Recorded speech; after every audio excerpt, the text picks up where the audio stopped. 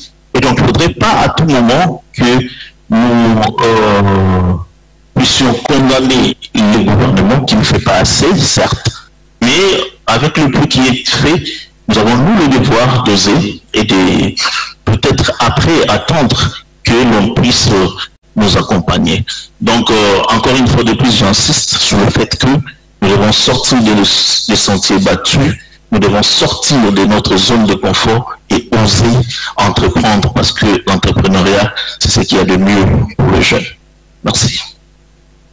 Madame Charlotte Singhi, moi j'ai quand même une question.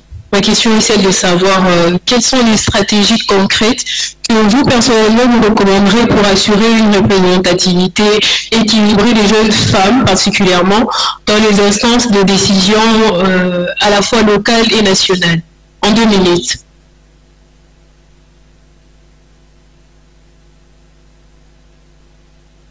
La première chose que je peux suggérer, c'est la disponibilité.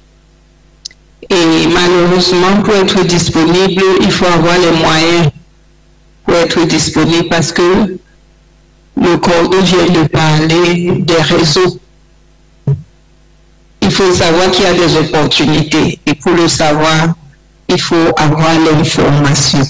Et avoir l'information nécessite les moyens pour être connecté, pour se connecter, pour aller et venir. Donc, moi, je pense qu'il y a d'abord la disponibilité. Ensuite, la formation. Il n'y a pas de jeunes mal formés. Mais la formation que nous avons, nous devons l'adapter. Nous devons adapter nos connaissances aux besoins de notre milieu. Tu peux avoir un diplôme d'université, mais qui ne répond pas aux problèmes de ton milieu. Donc, il faudrait que tu adaptes ce que tu as dans la tête aux besoins de ton milieu. Donc, c'est ça que je prends comme formation dans l'ensemble. La troisième chose que je pourrais suggérer, c'est le plaidoyer.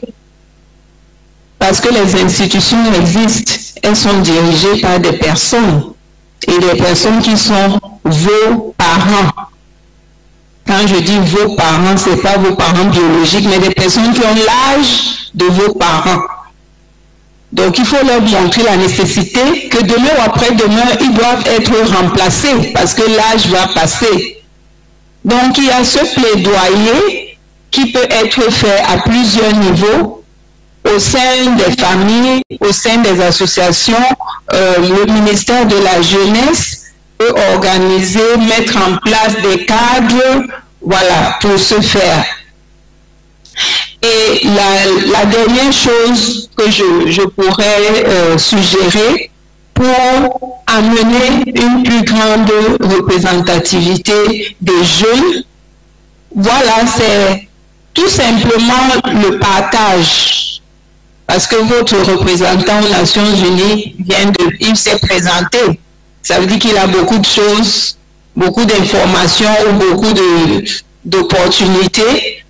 qu'il peut mettre à la disposition des jeunes de la RDC. Donc, il faut partager. Même si c'est dans ton quartier que tu as une information, tu peux la mettre à la disposition des autres.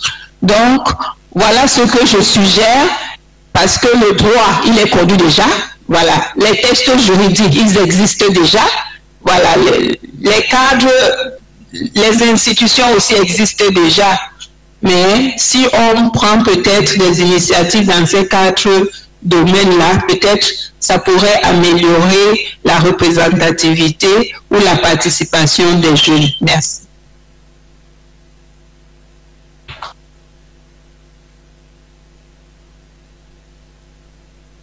Avant de livrer les vidéos de cette matinée d'échange, j'invite M. Moïse de la Fédération de l'Innovation Kinshasa de pouvoir tenir un petit mot de remerciement à l'égard de votre présence ici. Sous vos applaudissements, s'il vous plaît.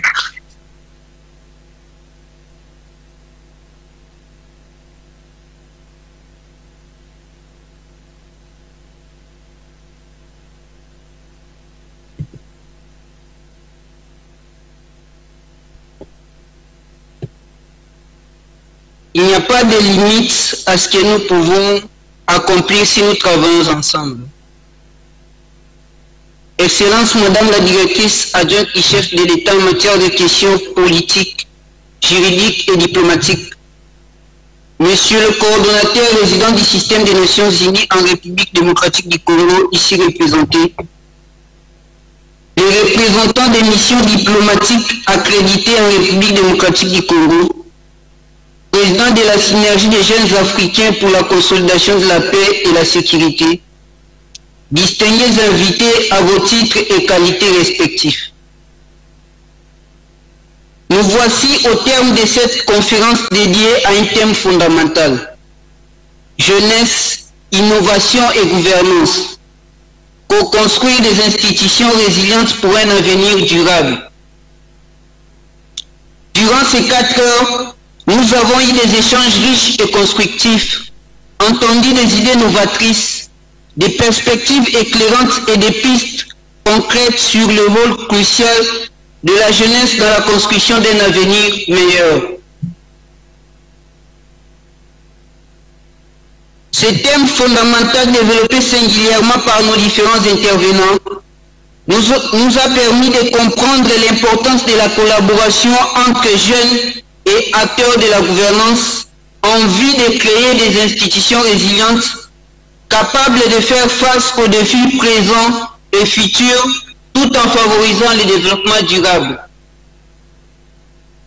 Comme le disait un sage, la jeunesse n'est pas seulement le présent, la jeunesse n'est pas seulement le futur, mais aussi et surtout le présent. C'est pourquoi elle doit être au cœur des décisions qui façonnent l'avenir. Dans cette perspective, il s'avère qu'un avenir meilleur, radieux et surtout durable ne serait possible sans une gouvernance inclusive ancrée dans la paix et la justice sociale. Ce faisant, nous sommes invités, nous les jeunes, nous les acteurs de la gouvernance, au sortir de cette conférence, à transformer ces réflexions en actions concrètes, à cultiver cet esprit d'innovation dans nos communautés et à porter haut les valeurs du développement durable. Je tiens à remercier chaleureusement tous ceux qui ont contribué au succès de cette conférence. Je cite, pour son discours et sa présence, professeur Nicole Toumba, directrice adjointe du chef de l'État en matière de questions politiques, juridiques et diplomatiques. Pour son allocution et sa présence, M. Bruno Lemarquis, coordonnateur résident du système des Nations Unies en République démocratique du Congo, ici représenté. Nos partenaires techniques, je cite la MONUSCO et toutes les structures qui nous ont accompagnés pour cette activité. Et enfin, nos intervenants des marques qui ont accepté de partager leurs connaissances et leurs expériences. Je cite ici M. Eric Makwala, coordonnateur national de la Fédération des jeunes entrepreneurs du Congo, qui nous a entretenus sur l'entrepreneuriat jeune et innovant au cœur de la co-construction d'un avenir durable et de la gouvernance pacifique. Monsieur Joyce Massiala, conseiller en communication et image des marques, formateur dans les métiers du numérique, avec qui nous avons échangé sur les numériques au service de la jeunesse, de l'innovation et de la consolidation de la paix pour les institutions résilientes. Madame Charlotte Songe, coordonnatrice au bureau conjoint des Nations Unies pour les droits de l'homme en République démocratique du Congo, dont l'intervention a été axée sur approche genre et participation de jeunes, levier d'une gouvernance inclusive et d'institutions résilientes en contexte post-conflit. Et enfin, Monsieur l'ambassadeur Claudie Aouka Lutundula, représentant de la jeunesse congolaise auprès des Nations Unies, dont l'intervention a porté sur le rôle de la jeunesse congolaise dans les instances nationales et internationales, catalyseur d'une gouvernance innovante et inclusive. Nous remercions également la synergie des jeunes Africains pour la consolidation de la paix et la sécurité, conduite par le président Chris Mwakuya, ainsi que tous leurs membres. Leurs expériences et leur accompagnement sont aussi précieux que les thèmes abordés ici. Et aussi Innovation Asbel et toute son équipe, les comités directeurs dirigés par Otto Dilis, Joël Kakesa, Jacques Betikala, Tchambou Lionel et Moufouenge Beni, ainsi que les coordinations régionales, ici représentées par leurs coordonnateurs, la coordination de Kinshasa, la coordination de Maïndombe et la coordination de l'Équateur. Sans oublier tous ceux et celles qui ont participé à la bonne marche de cet événement, l'équipe communication